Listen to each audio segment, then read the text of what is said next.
A médica suspeita de vender atestados de comorbidades para pessoas saudáveis negou as acusações em depoimento hoje cedo. A investigação aponta que pelo menos 15 pacientes compraram laudos para furar a fila da vacinação em Catalão. Niquelândia começa a vacinar moradores com mais de 36 anos. Em Anápolis, quem tem 40 já está sendo imunizado contra a Covid-19 e tem pré-agendamento aberto para uma nova faixa etária. Bruno Mendes.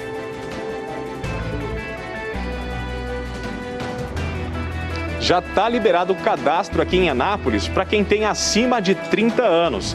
O mesmo acontece em Rio Verde, que abriu o pré-agendamento da vacina para quem tem entre 30 e 39 anos.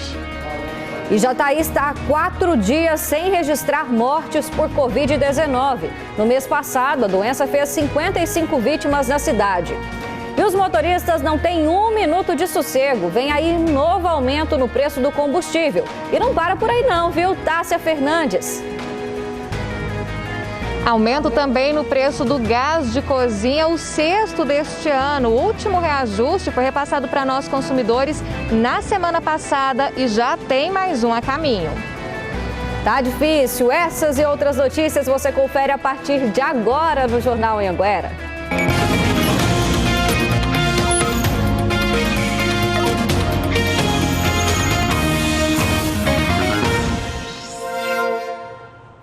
Agora 11h50, muito bem-vindo ao Jornal Anhanguera de hoje. É muito bom ter você aqui com a gente. A gente abre essa edição te mostrando que a médica investigada por vender laudos para pessoas que não têm comorbidades se vacinarem contra a Covid em Catalão prestou depoimento agora há pouco. Quem tem os detalhes para a gente ao vivo é a Aline Braga, que está acompanhando essa história desde o comecinho, mostrando tudo aqui para a gente, né? Aline, o que ela disse para a polícia? Bom dia para você. Oi, Gabi, bom dia para você e para todo mundo que está acompanhando a gente. Pois é, a pneumologista Divina Maria da Silva negou todas as acusações. Vale lembrar que ela está sendo investigada pela Polícia Civil aqui de Catalão por vender laudos para pessoas que não têm comorbidades. E com este documento, esse pessoal conseguiu se imunizar contra a Covid, ou seja, esse pessoal furou a fila. Mais de 1.000 laudos estão sendo investigados pela Polícia Civil. A gente está vendo imagens da médica chegando na delegacia. O depoimento dela demorou cerca de 1h30 e na saída nós tentamos falar com a pneumologista. Vamos ver um trechinho. Doutora, como é que foi o depoimento? Tranquilo, tranquilo. Doutora, houve a venda dos laudos? A senhora confirmou? A senhora não quer falar com a nossa equipe? Olha, eles começou muito emocionado. Pois é, a gente viu aí que a médica preferiu não falar sobre o depoimento. O delegado falou com a nossa equipe, ela negou todas as denúncias e disse que sim, que ela ouviu, que ela esteve com todos os pacientes para qual ela deu esses laudos. Vamos ouvir um trecho da entrevista do delegado Fernando Maciel. Negou os fatos, mas aceitou fazer a colheita do seu padrão de assinatura. E agora nós vamos enviar esse padrão de assinatura para o setor pericial em Goiânia, para a gente conseguir confrontar a assinatura dela com a assinatura que consta nos formulários de comorbidade que foram apresentados aí na Secretaria de Saúde. Porque existem pessoas que estão afirmando que terem adquirido os formulários sem ter sido entrevistados pela médica, e ela, por sua vez, afirma que realmente não cometeu tal fato. Bom, vale lembrar que até agora 20 pessoas prestaram depoimento lá na delegacia e 15 pessoas confirmaram que compraram esses laudos. A gente viu aí o delegado falando que agora vai enviar a assinatura da médica para o Instituto de Criminalística em Goiânia e esse processo demora bastante, cerca de 90 dias para chegar o resultado. Enquanto isso, as investigações continuam, mais pessoas ainda devem ser ouvidas aqui em Catalão e enquanto o inquérito policial não for encerrado, a Secretaria Municipal de Saúde aqui de Catalão suspendeu a vacinação por comorbidades. Essa determinação é do secretário Velomar Rios. A gente, claro, continua acompanhando toda essa história que movimentou a cidade de Catalão, viu, Gabi? Pois é, Aline, aí você falando, né, a vacinação fica interrompida, atrapalha muita gente, né, não dá para entender por que desse tipo de coisa. E como a Aline bem disse para a gente também, as investigações continuam, né, e a gente vai seguir aqui acompanhando. Qualquer novidade é só chamar. Bom trabalho por aí. Agora uma notícia boa, viu? Jataí está há 4 dias sem registrar nenhuma morte por Covid-19. A Tássia Fernandes está ao vivo e tem as informações pra gente, que é aquele tipo de notícia, né, Tássia, que a gente está um tempão querendo dar por aqui e espera que seja assim daqui pra frente, né? Eu queria que você explicasse pra gente, então, por que de tantos dias já aí, né, sem mortes aí na cidade, o que o pessoal está falando em relação a isso por aí? Boa tarde. Que essa notícia vire rotina, né, Gabi, de agora para frente. Boa tarde para você, para todo mundo que acompanha a gente. Olha, eu conversei com vários médicos, entre eles 2 infectologistas, que inclusive estão trabalhando na linha de frente de combate à Covid-19, e eles destacam que um dos motivos para essa redução no número de mortes e também de pessoas infectadas pela doença é, sem dúvida alguma, a vacinação que a cada dia vai ampliando mais, né, em todos os municípios goianos. Esse ano a gente começou aí com um alto número de mortes aqui em Jataí. Agora em 2021 foi registrado mais que o dobro de mortes se comparado aí ao ano passado. Só em junho foram 55 vidas perdidas para a Covid-19. Mas nesses últimos dias a gente tem começado a observar uma mudança nesse cenário. A gente observa isso por meio dos dados que são divulgados diariamente pela Secretaria Municipal de Saúde aqui do município. Neste mês agora, julho, nós começamos aí então com 4 dias sem nenhum registro de morte aqui em Jataí. Um outro dado positivo é em relação à ocupação dos leitos, né? Nós mostramos várias vezes aqui no J1 que tanto os leitos de UTI quanto os de enfermaria chegaram aí a 100% de ocupação. E a gente tem percebido uma redução nessa ocupação também. Para a gente ter uma ideia, hoje, por exemplo, a UTI aqui em Jataí está com 80% de ocupação e a enfermaria 64%. Quero aproveitar para atualizar os dados também em relação aos casos. São 12.740 casos confirmados aqui em Jataí e 350 mortes. É claro que é importante a gente reforçar, né, que vacinar não significa que você não vai ter a doença, mas as chances de você pegar a Covid-19 diminuem e as chances de que a doença tenha aí uma evolução grave diminui ainda mais, né? E é o que tem sido observado pelos médicos. Não significa também que se você já vacinou, até mesmo com as 2 doses, que você tem que deixar de tomar os cuidados. Não, a gente precisa continuar usando máscara, lavando as mãos com frequência, se não tiver como lavar com água e sabão, usar o álcool 70, né? Para evitar aí as formas de transmissão, evitar também o contato muito próximo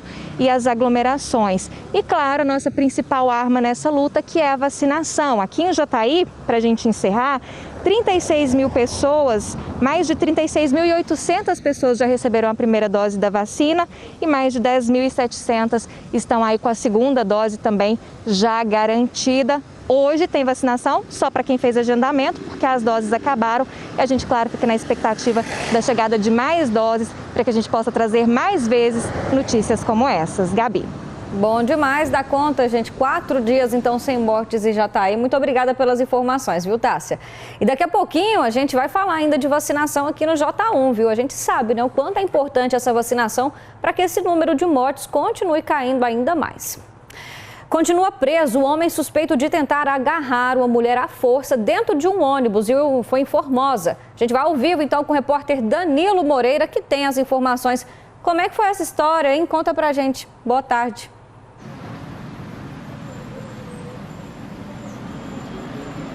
Oi, Gabriela, boa tarde para você também, para todo mundo que acompanha a gente aqui no J1. Essa história teve início na rodoviária do Plano Piloto, ainda no Distrito Federal. A vítima, de 24 anos, entrou no ônibus que faz a linha Brasília até a cidade de Formosa. Ela disse que sentou no final do ônibus aí porque queria comer um lanche. Ela sentou no fundo do ônibus porque queria comer um lanche e também mexer no celular. Em seguida, o suspeito, de 34 anos, também entrou no ônibus. Ela disse que vários assentos estavam vazios, mas que este homem preferiu sentar sentar do lado dela. No meio da viagem, esse homem começou a conversar com ela, puxar assunto com ela, perguntando como que era a vida noturna em Formosa, perguntou se ela era solteira, se ela estava solteira ou não. Em um determinado momento, já passando pela BR-020, esse homem tentou agarrá-la, passou as mãos aí nas partes íntimas dela e tentou beijá-la à força. Essa mulher conseguiu se desvencilhar aí deste homem, passou para a parte da frente do ônibus, ligou para a Polícia Rodoviária Federal pedindo ajuda. Os agentes então perguntaram onde esse ônibus estava passando, eles foram até lá e conseguiram fazer a abordagem aí deste ônibus. No momento, esse homem, o suspeito de 34 anos, no momento dessa abordagem, disse que estava passando mal e fingiu um desmaio, mas mesmo assim ele foi preso e levado para a delegacia de Formosa. A delegada responsável por este caso, ela traz mais detalhes para a gente falando sobre este crime. Vamos ver. O crime de importunação sexual é um crime contra a liberdade sexual. Ele acontece quando o autor pratica algum ato libidinoso, como um beijo forçado ou um toque nas partes íntimas, sem o consentimento da vítima. No caso do flagrante de ontem, não houve sequer a possibilidade da autoridade policial arbitrar uma fiança para que ele respondesse em liberdade. O autor não possuía passagens pela polícia, mas nada impediu que ele fosse autuado em flagrante pela prática desse crime.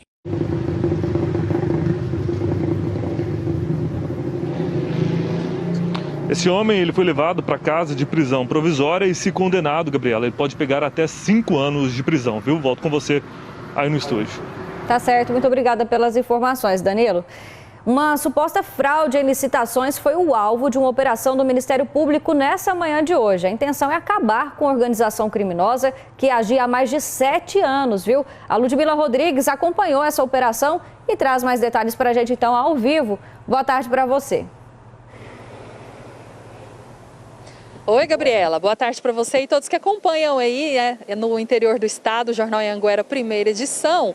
Gente, é o seguinte, é uma operação que começou às 6 horas da manhã, um grande trabalho do Ministério Público, apoiado pelas polícias civil e também militar, que atuou não só aqui na capital, em Goiânia, mas nas cidades do interior também, em Aparecida, em Nerópolis, em Senador Canedo, Santo Antônio de Goiás, Alto Paraíso de Goiás, Uruaçu, Rubiataba e também em São Paulo e no Distrito Federal. Segundo os investigadores, um grupo, uma organização criminosa, fraudava licitações das prefeituras e desviava esse dinheiro público, viu? O juiz que expediu os mandados de prisão que foram cumpridos mandou bloquear bens desses investigados que chegam no valor de 25 milhões de reais. Ao todo foram cumpridos 34 mandados de busca e apreensão e outros 6 mandados de prisão. A gente segue acompanhando esse trabalho do Ministério Público aqui em Goiânia. Tem uma movimentação muito grande aqui de advogados, de policiais, porque esses presos conduzidos aqui para a capital vão ser levados logo mais para o Instituto Médico Legal para fazer exame de corpo de delito e mais tarde, por volta das 3 horas, o Ministério Público marcou uma coletiva de imprensa para dar mais detalhes do assunto. Eu volto com você no estúdio, Gabriela. Obrigada, Ludmila. Então, continua acompanhando, a gente traz mais atualizações ao longo do jornal, também no J2. Muito obrigada e bom trabalho. O motorista de uma caminhonete foi preso no sul do estado por tráfico de drogas. Ele estava transportando pasta base de cocaína escondida na carroceria do veículo. A abordagem foi feita na BR-153 pelas polícias Rodoviária Federal e Militar. E não foi fácil chegar até a droga. Os tabletes estavam muito bem escondidos no fundo falso da carroceria. Os agentes tiveram que desmontar a estrutura. Levanta aí!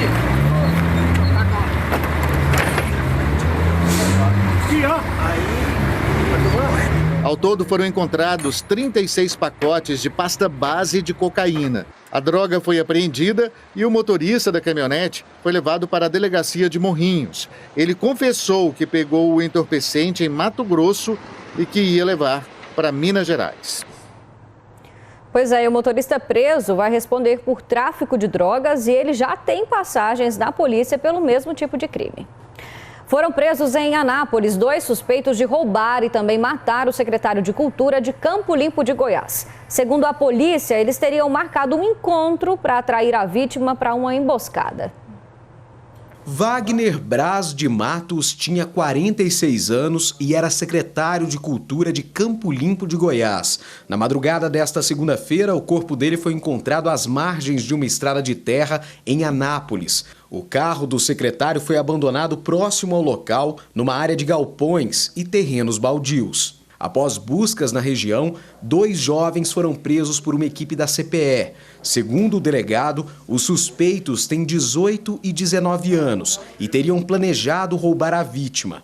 Para isso, marcaram um encontro amoroso e atraíram o secretário para uma emboscada. Eles disseram que teriam marcado um encontro com fins amorosos com a vítima, mas o intuito oculto desse encontro seria a subtração do veículo dele e de alguns pertences dessa vítima. O corpo do secretário foi encaminhado aqui para o IML de Anápolis, onde passou por exames e foi liberado para a família. Segundo a polícia, ele foi morto a facadas. A faca usada no crime, uma peixeira, foi apreendida. O celular da vítima foi encontrado com um dos suspeitos presos e também foi apreendido. Vai passar agora por uma perícia técnica aqui na Polícia Científica. A análise de mensagens e ligações podem ajudar a entender o que aconteceu horas antes de Wagner ser morto. Segundo o delegado, um dos suspeitos tinha passagem por lesão corporal e o outro tinha a ficha limpa. O corpo do secretário chegou em Campo Limpo de Goiás no fim da tarde desta segunda-feira. Foi velado por parentes e amigos e enterrado em seguida. Os suspeitos vão responder pelo crime de latrocínio, roubo seguido de morte. É um crime inafiançável, é um dos crimes mais graves do nosso sistema penal. Pena mínima de 20 e a máxima de 30 anos.